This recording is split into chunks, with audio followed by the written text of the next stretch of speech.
Hi, this is Astrid with Kanen Coffee, and I have this Pavoni here.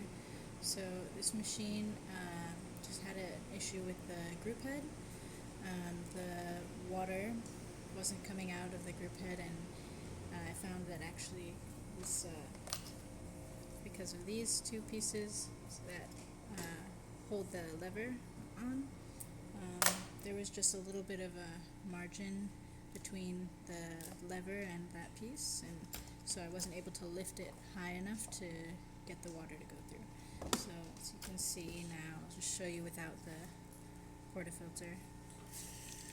There's our water, and now I'll pull a shot.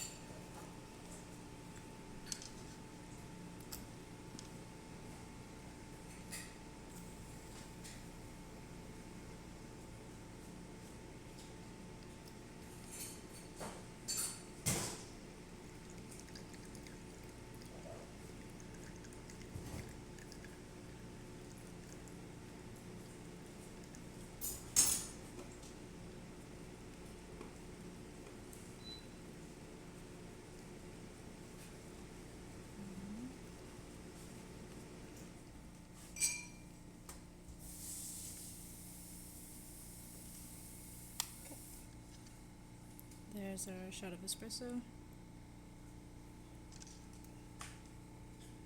that's about it for this video. Thanks for watching.